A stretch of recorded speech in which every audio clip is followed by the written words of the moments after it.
A local dentist knows the drill when it comes to taking a bite out of poor oral health. Dr. Neki Jamal, who works out of the Wayside Dental Center in Lloydminster, just returned from Peru following a 9-day trip.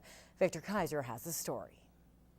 You can't put a price tag or anything on it. Like, it just, I'm speechless. The trip saw 5 full free clinic days in rural Peruvian communities that worked out to 500 tooth extractions, 450 cleanings, and 60 fillings. They're appreciative, and at the same time, no one really likes going to the dentist, but they know that they need to get out of pain. The kids are tough as nails. Like, I don't know if that's just their upbringing or that's who they are, or if they just want to know that they're going to get out of pain.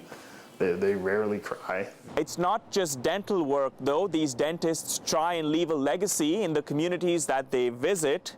And on this trip, they fundraised to re-roof the school building, as well as provide working toilets. It made us really proud to think that we can make a difference, not just with teeth, but with the whole community. So that we're hoping to see that through, and it'll be awesome. Funding for this project comes from dentists who are a part of a group called Kindness in Action. Dr. Jamal says he plans to continue helping those less fortunate. It's our duty as humans to help out where we can. And if we can help out a whole village or a whole city that has never even had access to care before, you can't. Like, you have to. And the group is always looking for volunteers for their future trips or for donations, both in cash or kind. Victor Kaiser, Newcap News. Things are now a little bit greener in the border city thanks to a local hair salon. They made the switch to become more environmentally friendly for their staff and clients. Megan Willis has more. Being a green salon, I can get rid of almost 95% of what we use in our salon. Roper says the hair studio has always made an effort to use products that are paraben, sulfate, and silicone free, but have taken the cause one step further by adopting a new recycling program.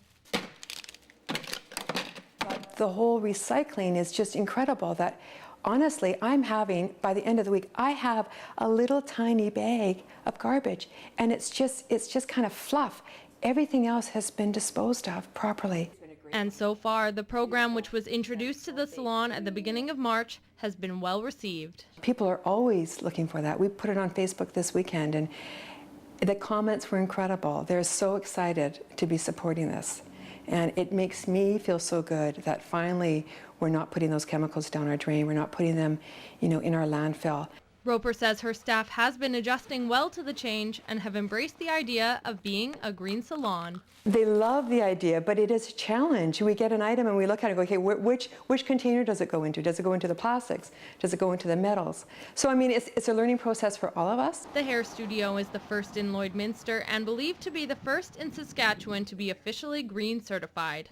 But Roper hopes to see more salons across Canada reduce their environmental impact in the near future. Megan Willis, Newcap News. Well, time once again for Retrospect this week from the archives. Now in this installment, Brian Hardy brings us a story about Joe Clark's crusade for unity, and we take a sneak peek at the Hope statue.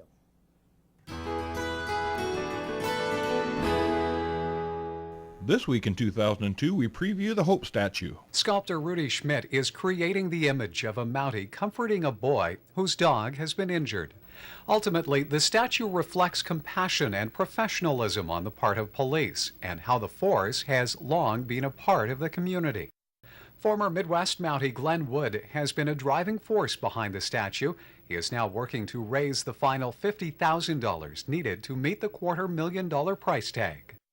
When complete in time for Lloydminster Centennial in 2003, the statue will be placed at City Hall, portraying a message of hope. In most cases, people should walk up to this and understand it. It's so real to life, and what we all represent, we try to represent in our Canadian society of respect, community, family, and freedom. Michael Higgins, NewsHour. This year, you and I and other Canadians must make a life or death decision about our country. It's March 1992, and Joe Clark brings the unity issue to the border city.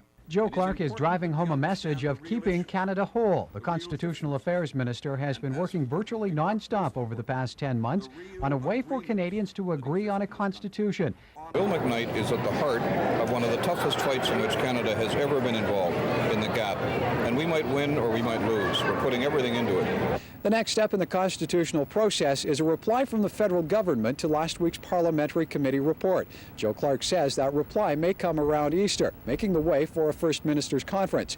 And the Constitutional Affairs Minister is hoping to have the support of all the premiers in keeping Canada together. Michael Higgins, NewsHour.